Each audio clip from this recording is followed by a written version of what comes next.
Hey everybody, how's it going? You have reached Native Opinion. We are an Indigenous information and education radio show and podcast. And every week we talk about current affairs related to and from our own Native American perspectives. My name is Michael Kickingbear and I'm alone today. Just, I'm doing this thing like all by myself. Dave is indisposed tonight. Wasn't expecting, to get tied up, but unfortunately he is trying to address something. So I'm gonna try to do this one without him, which feels very very weird, you know. If you can bear with me, stumbling along here as I try to run through this being episode 401, entitled "Now What?" I guess we'll find out. So. All right. And so, if there's anything that you want to provide feedback on in this or any of our past episodes, be it our newer video format, as you can see here if you're watching, or our audio podcast, which is still trudging forward now that we've reached a pretty good milestone at 400 episodes. We thank you guys very much for listening all this time and now potentially watching. And thank you ever so much for just staying with us. You know, it's been a long road, as we said, and we're gonna continue on hopefully for another good 400 episodes or more. We'll see what happens. So, but how you can reach us here on the show is you can email us, hosts with an S, hosts@nativeopinion.com. You can also reach us through Facebook. It's facebook.com/Native Opinion Podcast. And our website, of course, is nativeopinion.com. We're also available out on Twitter. It's at Native Opinion over there. You can also reach us by voicemail. It's 860-800-5595. 860-800-5595 is that number there. And that's good for text or voice messages. So please, by all means, feel free to utilize that as well. And again, we are a podcast. And so we usually release the audio once we do a recording like this every 24 to 48 hours later. And so you can pick that up through any of your favorite podcast directories. That's Apple Podcasts, Google Podcasts, Radio Republic, Stitcher, iHeartRadio, a host of others. And you'll get the show delivered to your favorite media device automatically. So it's pretty cool. Also, just again, a thank you guys very much for, continuing to, support this show any potential way that you can. We always appreciate just telling other people that we exist, and it helps, our viewer and listenership grow. So please tell everybody to check us out either through Facebook or YouTube. We're using our YouTube channel to deliver this video as well. So both those platforms work great for that. Or tell them about the podcast and how they can, reach us there. We also have a Patreon site if you would like to contribute to the show. We really do appreciate it. We know some folks just simply give up a cup of coffee and, donate to the show that way. We definitely very much appreciate all of the support that we've been given and that you guys continue to give and support. And we do very much appreciate that in any of the forms that I just mentioned. So thank you again. And last but not least, also like to mention my wife and myself run a online store as well as a physical retail store that we just recently opened, and that's called Mohegan Trading Post. And you can find out more on our website at mohegantradingpost.com. And we sell Native American t-shirts. We sell hats, indigenous foods such as wild rice, flowers, different types of flour made with rice products. We sell jellies and jams and syrups, all kinds of really cool stuff. We're still working diligently to get a lot of craft supplies online. So if you're into like do-it-yourself types of crafts like beading and other types of things, please feel free to check out our website once we get those products up there as well. We're getting a lot of great feedback locally here in our store that people are able to find different colored glass beads that they cannot find in like big box stores, such as Michael's Crafts Supply. I think that's a nationwide chain, and others, even Walmart or any other craft supply stores. We've been finding out that they like coming to our store because we have colors that they simply cannot find there. So yeah, we were pretty blown away by that. So again, it's MoheganTradingPost.com, and again, thanks very, very much. All right, so let me get in my chair. I don't think this one's going to make as much noise as some of the ones that I've had in the past, because I've moved into a different room. I have a basement where I've turned it into a couple of different studios. Across from me is the room that I've been doing the show for the last 400 episodes, or 6 years. And the room I'm sitting in here now is a little bit bigger. It was designed to be sort of like a live room, being able to have guests and things like that. So I've sort of moved in here to do, the video kind of stuff. So hopefully there hasn't been too much of a change with audio quality. But yeah. So really kind of jazzed about doing video. I'm a little nervous too. Yeah, I'm always more comfortable when I can do the show with Dave. But sometimes I guess it's my turn. Dave's done so many solo shows, and I haven't done very many myself. So that's why I look and sound the way I do right now, I guess. So, all right. So let's get into some content. So in this episode, we're going to talk about leaders say that money will also make outdoor access more equitable, accessible, and inclusive in urban areas. So I guess we'll talk a little bit about that. The Interior Department ruled earlier this year that tribes own the mineral rights in what has been a long-running dispute. And I want to expand on that a little bit, relevant to challenges that Indian country has had in these areas with the United States federal government and the states that comprise what they call a union here.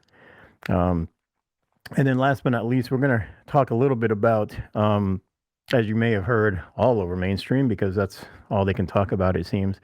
There was apparently a leak that came out of the Supreme Court that at least 5 of the justices that are, of course, all Republican, are looking to overturn Roe versus Wade, and really wonder about what implications that will have for Indigenous women.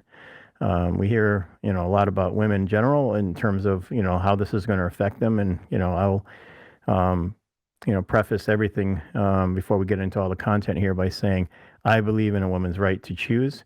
I don't think men in particular have a right to be telling women what they can and cannot do with their bodies through legislation. It's just how I feel.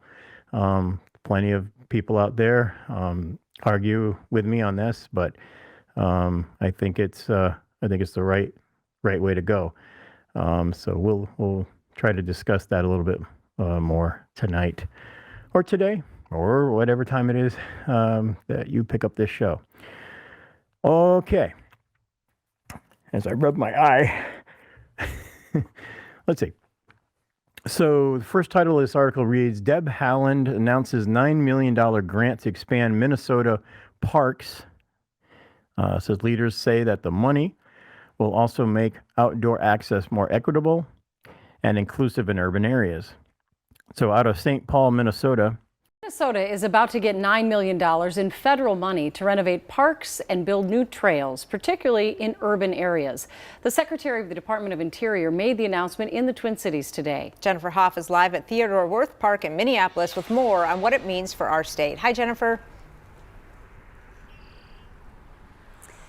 Hi, ladies. We know that nature is good for you, right? It's really healthy to be outside, and there's actually science that can back that up. But for so long, these outdoor spaces, they really have not been inclusive to everybody. They're not always accessible for everybody, right? And that is due to long-standing discrimination. So that money could really start to change that and make nature much more equitable. In Minnesota, spring has finally sprung and more people are heading outside. Because I like frogs. But research shows people of color are less likely to engage with nature. There's that thought that this is not for us. Debbie Jai started the group Black People Who Hike 3 years ago. That has thousands of supporters online, many of whom now hike together every week. When you look at historical exclusion, Black people weren't equally allowed into the same spaces. And so we're almost like this first generation that's really having the opportunity to reach the masses and, pass this down generationally. That research also shows people of color are 3 times more likely to live somewhere without immediate access to nature. The U.S. Department of the Interior trying to change that. She takes care of all of us. The Lieutenant Governor introducing Secretary Deb Haaland at a St. Paul park today to announce the state will get $9 million in federal funds to improve recreational opportunities. A touching moment for the two, both of whom are making history as Native Americans in leadership positions. We are committed to ensuring that everyone, no matter where they are from, can enjoy the benefits of nature. The group recognizing that while Minnesota's park system is a leader nationwide, there are still 100 million people across the country who don't have a park close to home. Adding this money and people like Debbie Jai will make nature even more inviting to diverse users. Coming out with a group of people that looks like you feel safe, there's a sense of community, something really special. So the total funding that was announced today is about $61 million, and it will help about 26 parks across the country. But here in Minnesota, there are 3 where that funding will go to directly: Rice Recreation Center in St. Paul, Soldiers Field down in Rochester, and Willard Park in Minneapolis. And of course, as we've been talking about all day, the weather, the #1 topic of conversation. Theodore Wirth, a beautiful park and a busy one at that today. Back to you guys. All right, thank you, Jennifer. Now, the United States Department of Interior says 26 other cities across the country will get $61 million in grant funding to create new parks, trails, or make substantial renovations. It will enable urban communities to create new outdoor recreation spaces and opportunities. Well, let me pause there for a second. When they talk about creating new trails, I tend to get a little bit worried. Now, if they're talking about, I saw the word renovation here, and okay, if you're going to expand use and things like that, and this is completely off to the side, has nothing to do with the core of this discussion, which is really on discrimination and opening up and making people of color feel comfortable being able to simply go outside in nature. It's just astounding that, the racism in this country is so widespread that a person of color can't even literally go outside in the woods and take a walk without feeling like they don't belong. I mean, it just astounds me. But my other point would be, that I get concerned when I see a lot of federal money coming into, a city. And or, presumably this would be more of a suburb type of area where this funding would go and be applied. And they end up destroying more land, quite frankly, taking down more trees or cutting paths through existing trees. I'd have to find out more about how they intend to apply the money. But I always get just a little bit concerned about, how they're going to, quote unquote, redesign a trail system. There's just a lot of things to consider. But we'll see. Back to the article here. It says, not everyone has access to that car or access to that camper. And so the urban parks are such a big part of life, said Minnesota Senator Amy Klobuchar, who was also at the event. The group recognized that while Minnesota park system is a leader nationwide, there are still, there's still 100 million people across the country that don't have one close to home. Adding that this money and people like Debbie Najaj will make nature even more inviting to diverse users. Quoting her again, coming out with a group of people that looks at you, feels safe, and that there's a sense of community, says Najaj. It's something really, really special. So, okay, so it does sound like this is going to be, focused. It appears, I think they said they said an urban, and so that sounds closer to like city limits and those types of things, or like a city park. But I think, as the article also alluded to, the problem is a little wider spread, and so the farther away that you go, and away from a major city, and go, to an area like where I'm used to here, where there's woods all around me, and I think Dave would say the same thing if he were here, and you don't feel safe as a person of color, it's an experience that clearly I can't connect with, at least relevant to feeling that way. I've grown up in areas like this, and I think that it gets to be, from I just have a difficult time imagining not feeling like I can simply take a walk or take a hike somewhere in a remote area without having to look over my shoulder, or feeling like something bad is going to happen to me, and not feel like I belong there. Every single human being has a right to breathe. Every single human being has a right to go and connect with their environment around them. And we talk about this as Indigenous people, that we are part of the land and the land is part of us. That concept should be not foreign to any human being, right? But if we have people that clearly feel this way, that is a societal problem that needs to be addressed, and it's not the fault of people of color. I can tell you that right now. So, as the article referenced, that despite rapidly changing demographics of the United States, the outdoors remains a non-diverse space, as you just heard. In this excerpt that I'm going to play from a TED Talk, Alex Bailey, founder of Black Outside Incorporated, discusses the numerous benefits to spending time in nature, yet a lack of engagement for many communities of color today, particularly in Black African American communities, due to safety, access, reluctancy, and representation. So if you give me a moment, I'm going to call this up so that you guys can check this out. All right. And here, take a listen to this. Today, I'm blessed and grateful for the opportunity to craft outdoor experiences for youth of color. And as I reflect on their relationship to the outdoors, I think about how dichotomous that relationship is, but also at the same time, how emblematic it is of the greater relationship of many communities of color to nature here in the United States. I know for Black people and African Americans in our country, we have the prominent, profound legacy of Harriet Tubman, who hiked thousands of miles to free hundreds of slaves. We also have the legacy of the Buffalo Soldiers, who were some of America's first stewards of our national parks. But at the same time, we also have the brutal legacy of slavery and lynching. See, for many communities of color, it's both. It's both tragedy and triumph. And here in the United States, if we are to recolor the outdoors, we're going to have to acknowledge both of these truths.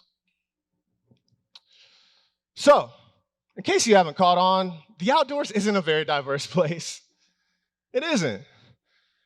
Nationally, across the United States, only 7% of national park participants identify as Black or African American.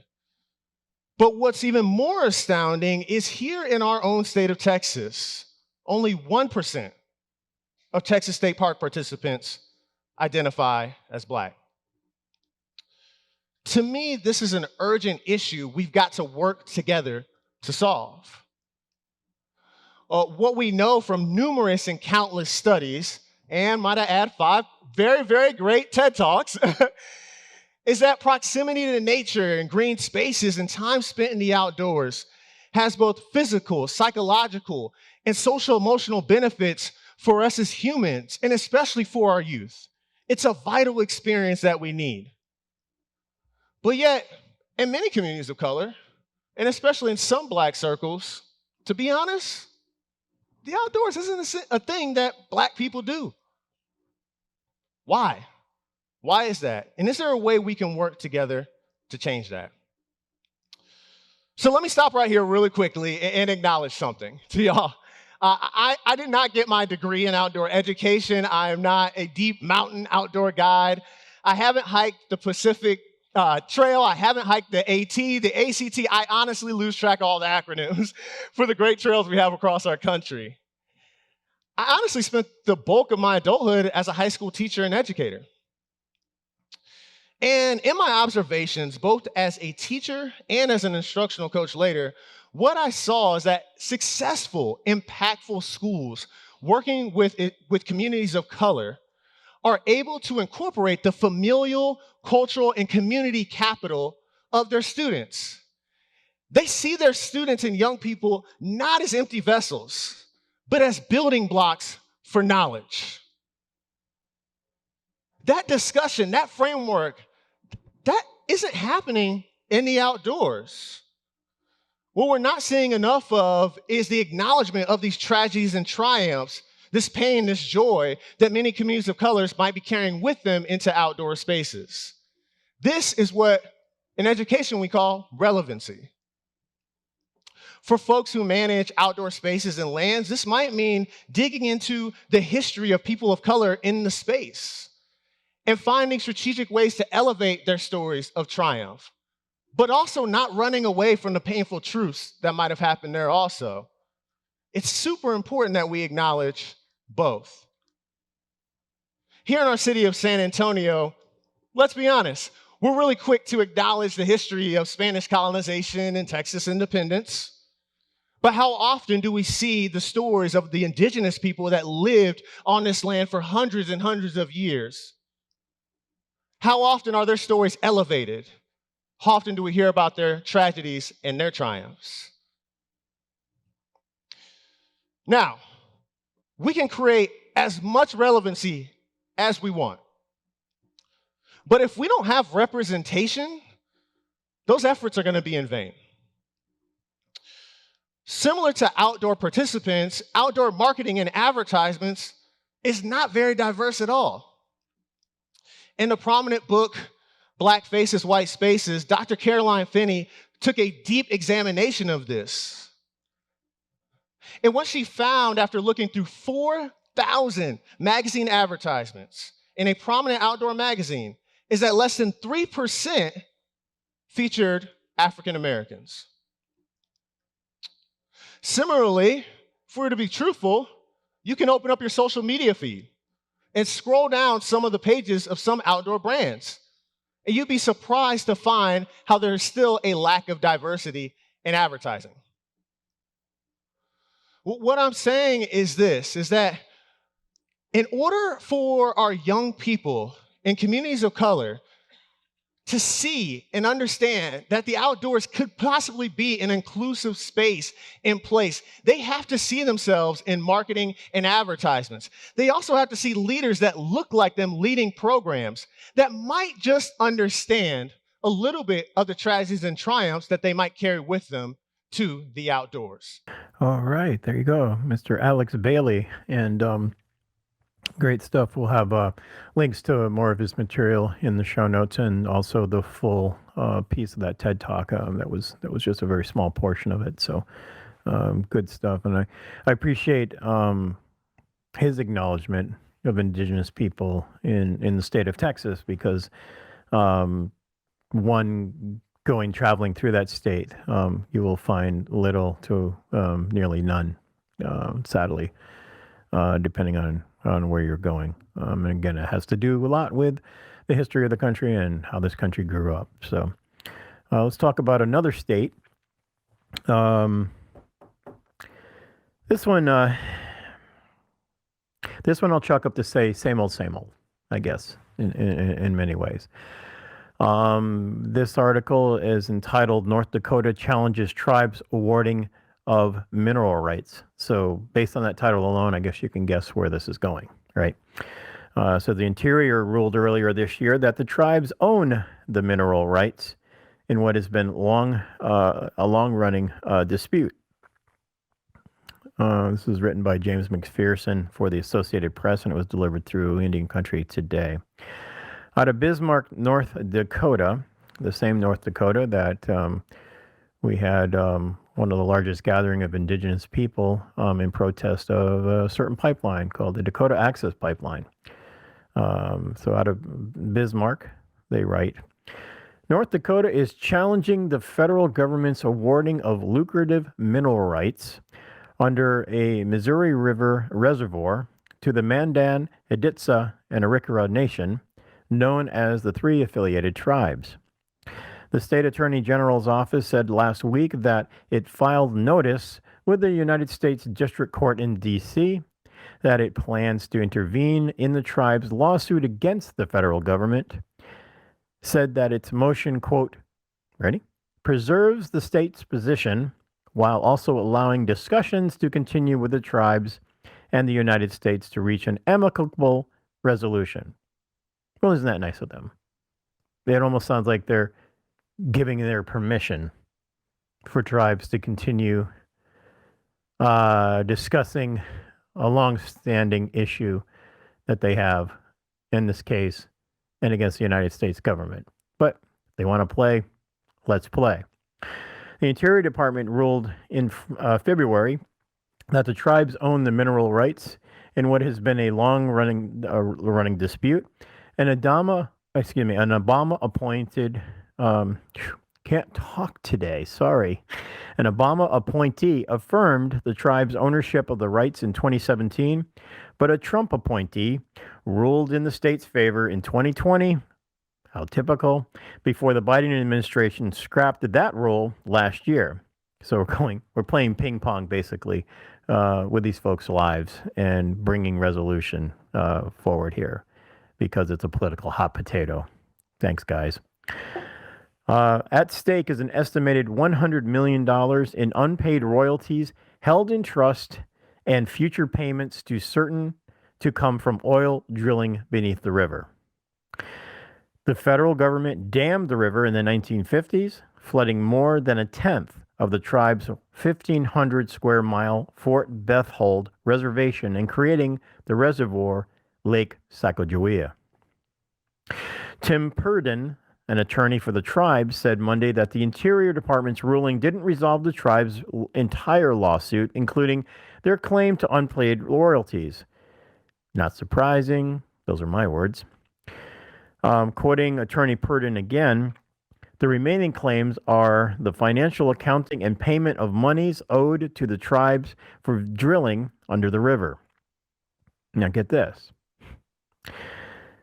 The state argues that it assumed ownership of the riverbed when North Dakota became a state in 1889, citing cases in which the United States Supreme Court held that submerged lands were not reserved by the federal government. The reason this bothers me has a lot to do again with the history of this country, the formation of this country, the concept of land ownership, which was foreign to our people before colonization began of these lands, if you will. And so now you have a foreign body basically pointing to soil underwater and saying, we now claim this for ours. Okay. Now, you've heard me talk on this show about our own arguments going on here in the Northeast relevant to what I considered unceded territory, meaning lands beneath our oceans, that being the Atlantic Ocean. And I feel the same argument can be made for the Pacific Ocean as well by other tribes, that before there was glaciation or the melting of the polar ice caps, which covered a lot of those lands. Those lands were once dry.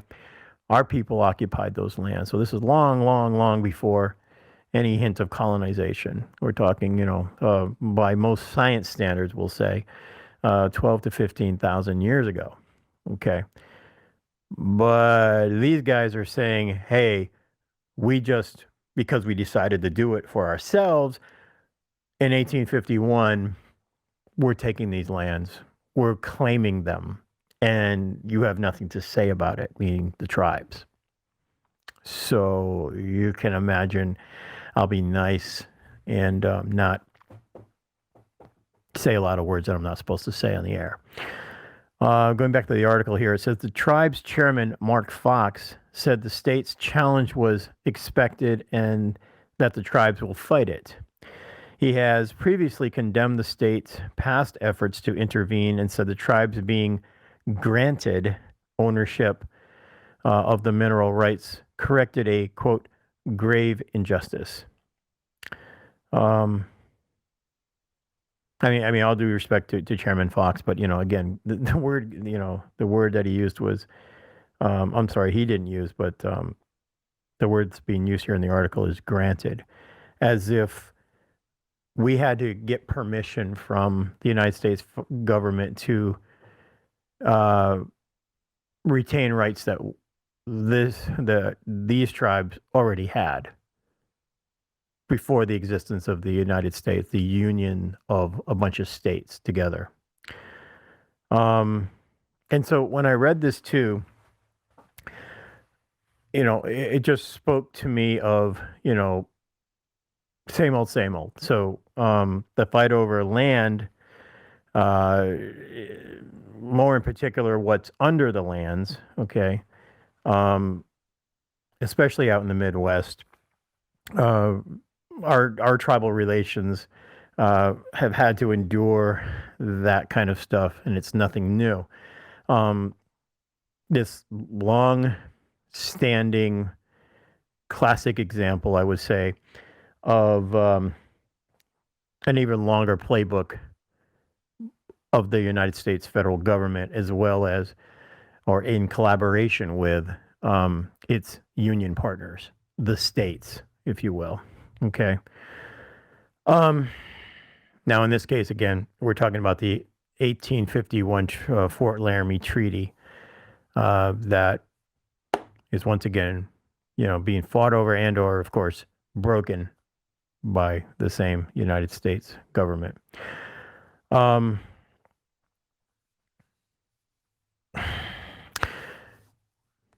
just trying to find the right words without going off on a long tangent, and again using the wrong words.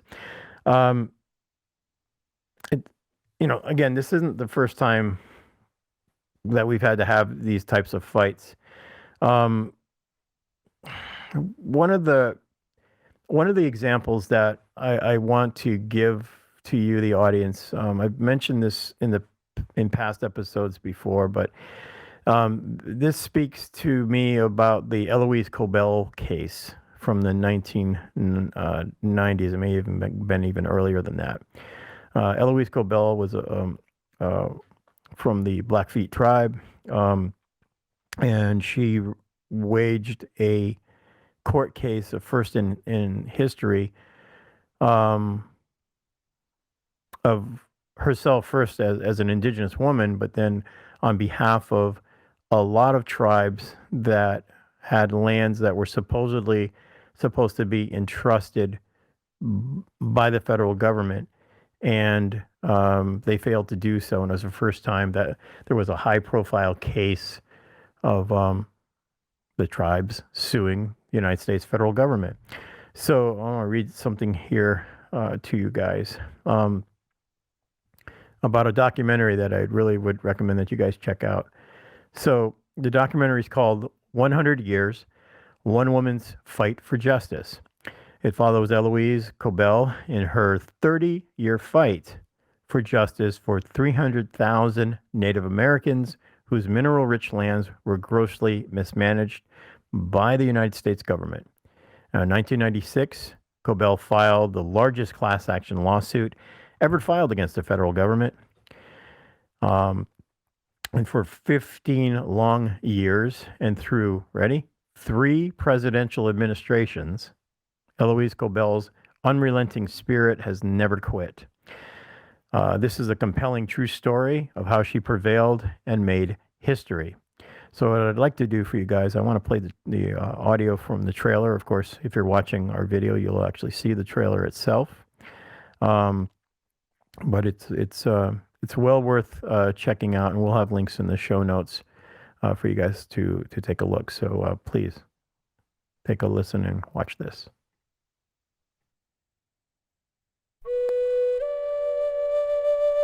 America promises its citizens life, liberty, and the pursuit of happiness. But for Native Americans, every day, Indian people are dying in Indian communities without the money that they need for the basics of life. Put yourself in our place. 1887, the Allotment Act busts up our tribal land holdings. What was once an Indian reservation is now divided up into 500 different parcels, giving each tribal member their own land. We have oil-rich lands, we have gas-rich lands. The American economy thrives on Indian land. America said, we will manage these lands for you, and we will lease them, and we will give you that check. As long as the grass grows, the water flows, and the wind blows. The government made a promise it never intended to keep. Here's what I got. $89. Over $6,000 worth of oil taken out of there, and I get 89 bucks. Mary Johnson, a Navajo grandmother, cannot replace windows in her small home because she lacks the funds. Yet there are 5 oil wells pumping constantly for decades on her land. Early on, I started recognizing these serious problems with the trust accounts. I've tried for years and years, and I couldn't get any answers. You got $2.4 billion here that are unaccounted for. It was our money that they were using whichever way they wanted to. I went to Washington to file the largest class action lawsuit in the history of the United States. I'd never sued anybody before in my entire life, let alone the United States of America. I said to myself, if you don't do it, who will?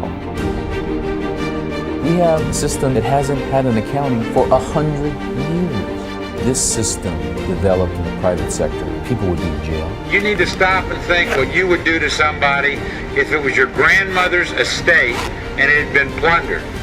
The strength you find in Eloise comes from knowing how determined she will be to fight this until it is won.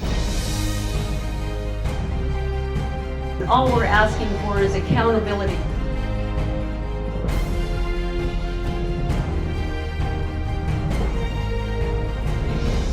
When you lead a movement that seeks fundamental change, there always has to be an iconic figure that simply refuses to get to the back of the bus. And that is Eloise Cobell.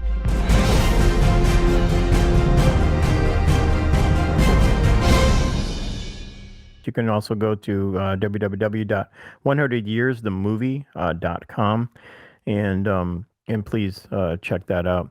Another story that I want to point you to, and a book that I'd recommend that you can read, which is also another example of theft by either the United States federal government or the state that surrounds a particular nation of people. But you can check out Killers of the Flower Moon, the Osage Murders and the Birth of the United States Federal Bureau of Investigation, the FBI. This is written by David Graham.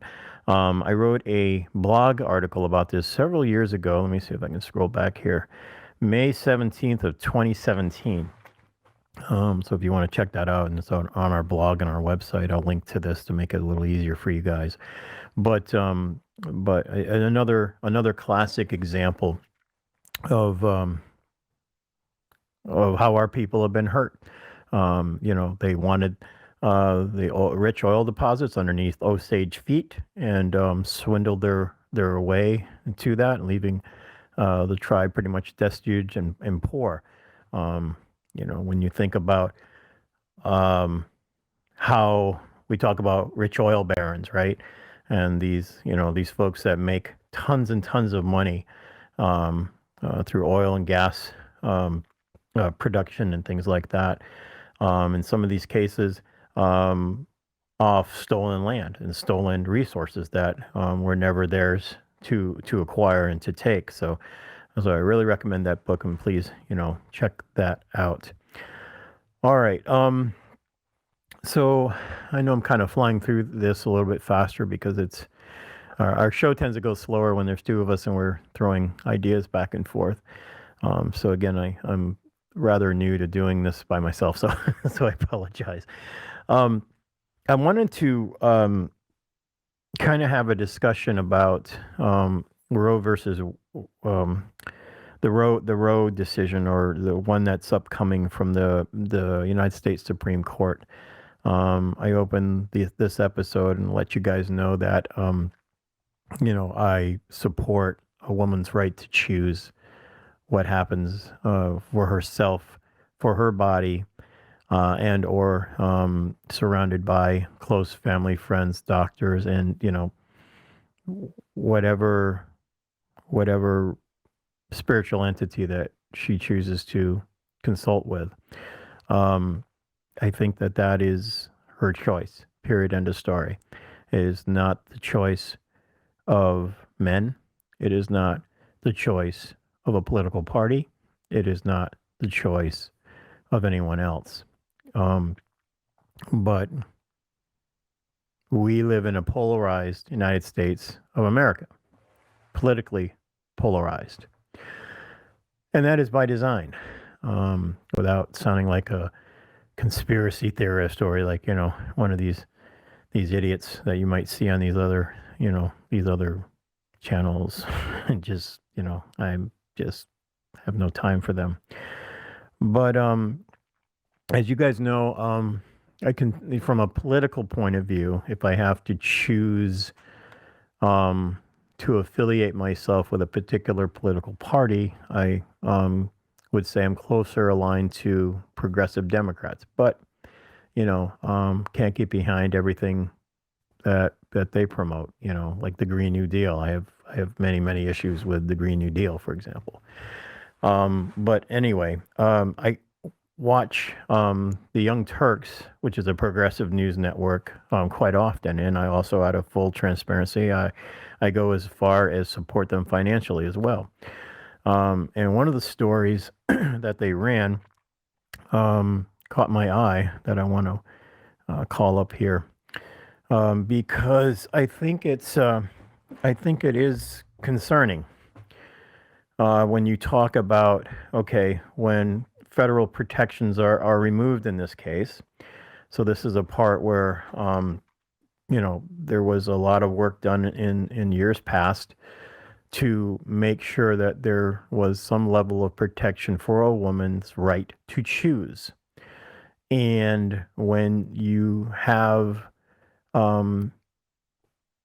people that want to take more control over a woman's rights in this case, and I've heard all kinds of debates on both sides. No, we're not trying to control a woman's body.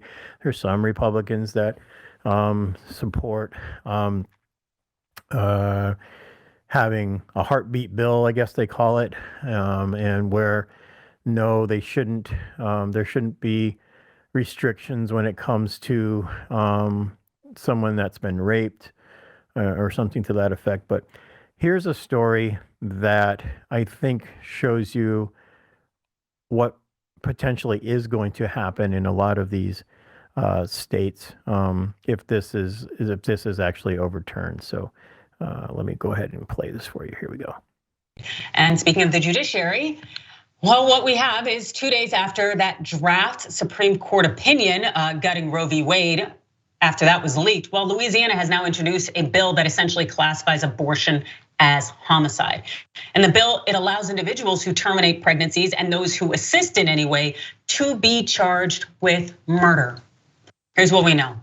The legislation, which passed through a committee on a 7-2 vote, goes one step further than other anti-abortion bans that have gained momentum in recent years, which focus on punishing abortion providers and others who help facilitate the procedure.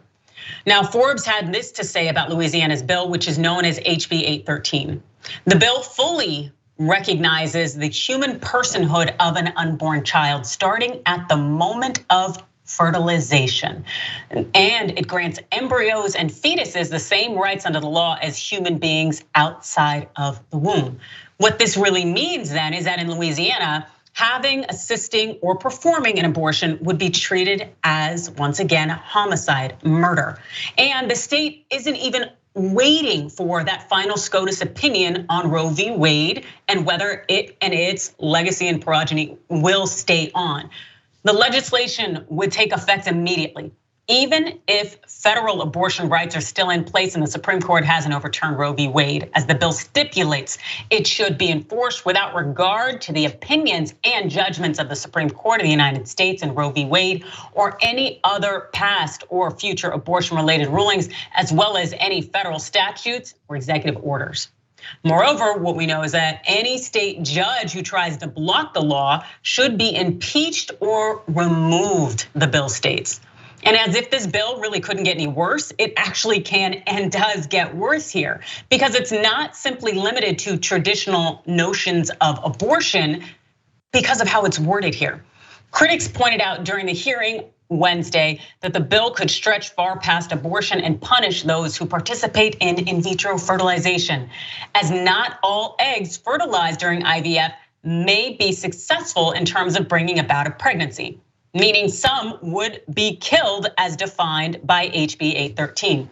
It could also potentially be used to punish those who take birth control pills, which prevent fertilization or emergency contraception. Methods like Plan B, attorneys opposed to the bill noted. All right, so if you live in Louisiana, that's a messed up mess, right? So when I heard that, and I've sort of thought about this anyway from, since that news had broken as it is, I got thinking about how is that going to affect Indigenous women, right? So that particular, that's the most extreme case I've heard proposed thus far is we don't care if you get pregnant and you attempt to have an abortion, you're going to jail. You will be tried as it being a capital offense. So think about that impact. And so now, if you live in Louisiana, and let's say you're from Huma Nation, okay, state recognized tribe, if I remember correctly. All right. Well, if you're an Indigenous woman seeking an abortion, you're in the same position as everybody else. It's sort of like the great equalizer in that sense, right?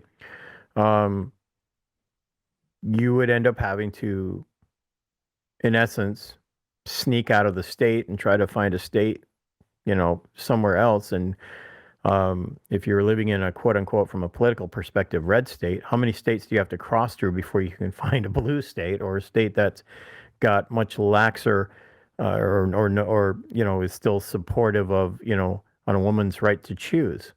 And it's about resources. Some of our folks don't have a lot of money. And it's difficult to travel to begin with, let alone having to go and have an abortion procedure somewhere. So they're making this very, very difficult for people of color in particular in our own nations. Now, even if you come from a federally recognized tribe, if you don't have abortion facilities on your own reservation, which I can imagine many do not, you're still in the same situation as everyone else. So that means potentially we have women that could potentially be going to jail. Not to mention some of the states, such as Texas, encourage, I'll call it witch hunt parties. In fact, I think one of the legislations almost terms it that way. You have a right, and you will be rewarded financially if you find women that are trying to get an abortion and you tell us about it. That's kind of how some of these laws read, It's insane. You know what I mean? So, I just wonder how that's going to impact our communities as well. It impacts all women, right? But when it comes to, having the resources to try to seek out a place where they could go to get an abortion. And let's flip this on the air and let's say, okay, it's because depending on the state, if you have state recognized tribes, that means that that state recognizes that tribal government, and that tribal government has some, I guess, inherent sovereign powers to govern itself. Well, but we can apply this to federally recognized tribes as well. If a tribe decides that it's going to have abortion clinics within the borders of their reservations, how is that going to affect jurisdiction? Because I'm not about having, a Republican-fueled whatever come onto our reservation, because we've already given up enough in this country as it is, coming onto our reservations and saying, we're going to take your Indigenous ladies into custody because you're attempting to, and we're also going to arrest anyone who is aiding them on your reservations to have an abortion. It's not going to fly. At least from this supporter of women's rights to choose point of view, it's not going to fly. So, as usual, I know the Supreme Court isn't thinking about, at least those 5 justices aren't thinking about these types of impacts. I feel it's bad enough that that they're okay with taking this to the level of, we want to go back to the Leave It to Beaver era of the 1950s in the United States, white picket fences, and oh yeah, abortion bad, and you can't have your way. And I could go off for another hour about how they really don't care about children anyway. Republican people, and those that are fueling, this debate. I know, there's people that feel that it's murder. But again, the cases that we bring forward are rape, especially, and the case is clear when it comes to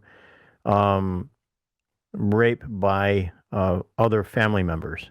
And I'm sorry for talking about hard things here, right? I'm not. I should preface this. I should have warned this ahead of time, I guess, because I don't want to,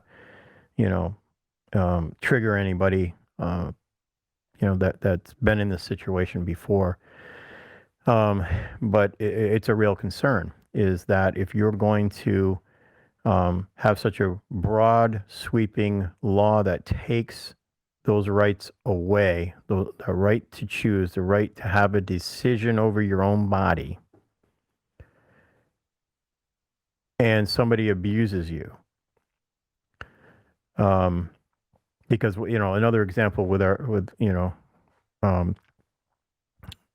our Indigenous women have had time and time again are these man camps in these mining areas.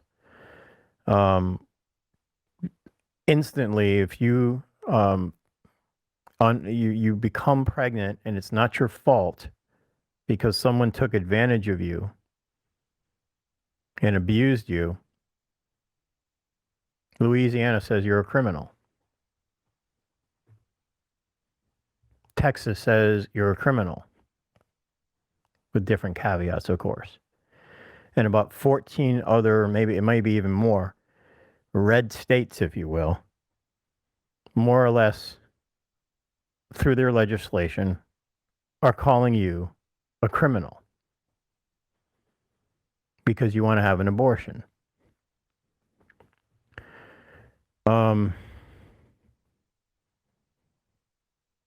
it's not your right to tell someone else they can't do that.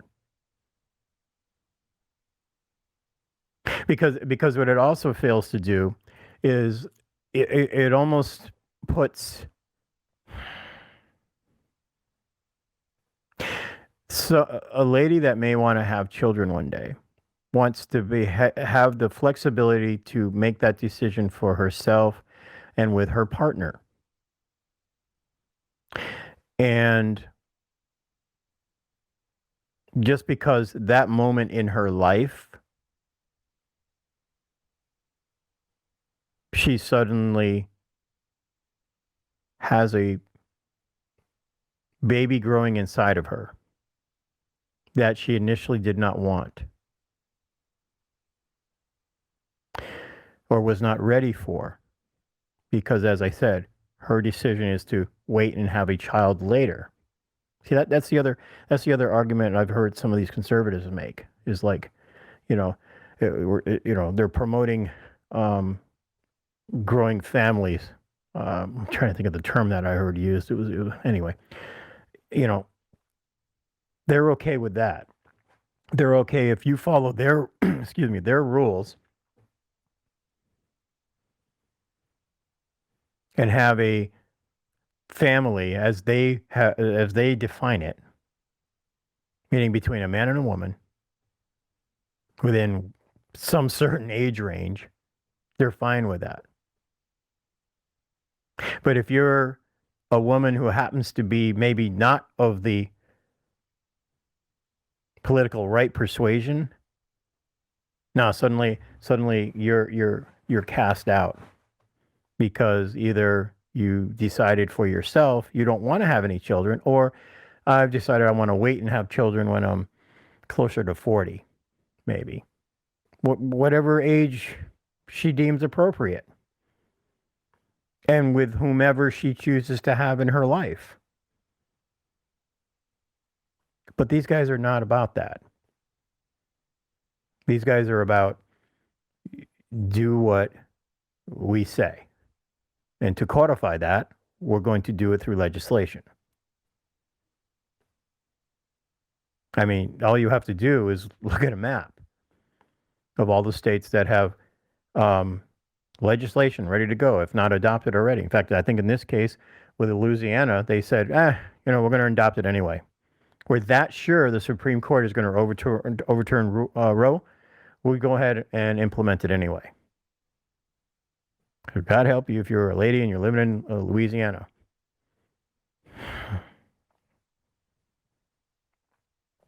And then, the flip of that is they say, well, the Democrats or liberals or whatever, they don't want, they're taking away our rights to want to respect sanctity of life, I think is how I've heard it framed. Protecting child's life. I don't think the political left, if you will, are doing that either. I don't personally see anything wrong with having a federal protection in place that says simply that the lady makes the decision for herself. Now, here's the last part of this from a political perspective that is just completely effed. The Democrats are in charge right now. So if you're believing the polling, which says well over 65% of the American people want the Roe decision to stay in place, stay in effect, the Democrats could do two things. One, get rid of the filibuster. Two, pass the legislation. It says from congressional level, and hand it back to the Supreme Court and says, this is the law of the land now. Defend it. They won't. Because the Democratic Party is a bunch of do-nothing people. Not everybody, but the leadership at least. Because they won't get rid of the filibuster. So when you see them, and I've made fun of this the last 2 episodes, when you see them put their hand up and do that stupid thing with their knuckles or whatever to try to convince you that they're really passionate about this subject. Well, the Supreme Court's looking into that, but to compare a leak to taking away the rights of over 100 million women and saying the leak is more important, give me a break. No, they're not. Because they have the power to ensure that a woman's right to choose stays in effect right now. And they won't. So, not only is that sad, it's scary. That things that should be fundamentally easy to legislate, having choice. I feel as strongly about a woman having a right to choose and have control over her own body as I do feeling that it's a right to breathe. But that's not your Congress.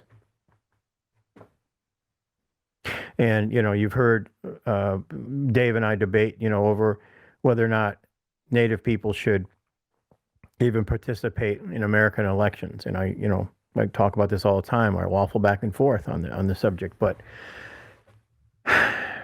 this is another example where, and we're stuck in a rock and a hard place in modern times, which is like, okay, if it came down to a vote on this particular subject, I have to get involved. I have to get in and vote as an adult citizen of, quote unquote, the United States now in this particular case. Because I do feel strongly enough to do that. The problem is, guys, they're not going to have a vote. I, as a citizen, don't have any control over what these idiots in Washington are doing. The ones that supposedly are trying to protect a woman's right to choose. I don't get a vote until it's either this November for governor races, and I don't get a choice to choose again until the presidential election of 2024.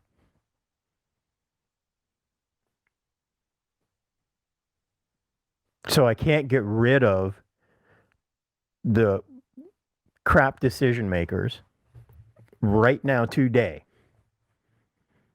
Like if somebody could wave a wand and say, hey, you get to vote right now to keep or remove your state senator, for example. Because I feel like that's where a lot of the problem lies in Congress, is at the Senate level. Got some problems in the House too, but I think that there's greater problems in the Senate. I can't do that. I don't have that opportunity as, quote unquote, an American citizen. I have to wait. Meanwhile, while we're waiting, the damage is being done. Because if this goes through in June,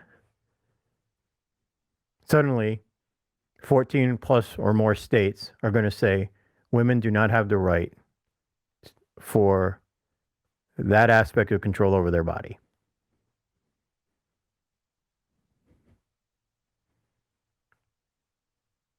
I mean, what am I supposed to think? It's just a hard pill to swallow. Let me know what you think. Email us, hosts with an S, hosts@nativeopinion.com. I'd love to hear what other people think about that news. And our Indigenous folks out there, come on. Give me an email. Let me know how you feel. What do you think? Has there been any talk or discussion, or are abortions already performed on your reservations? Is there concern about reprimand if those abortions are to continue, if you're in a state where it's going to be banned, seemingly? So I'd love to hear from you guys. And with that, I'm going to go ahead and close the show. But thank you very, very much for listening to this, episode 401. And I missed my brother Dave, but he should be back with us for the next episode. As you know, he's also dealing with trying to close selling a house, and so that always takes a lot of time. So we fully understand. But I want to thank you guys again very, very much for listening. Again, the email is host with an S, host@nativeopinion.com. You can leave us a voicemail or a text message at 860-800-5595. 860-800-5595. That's the number there.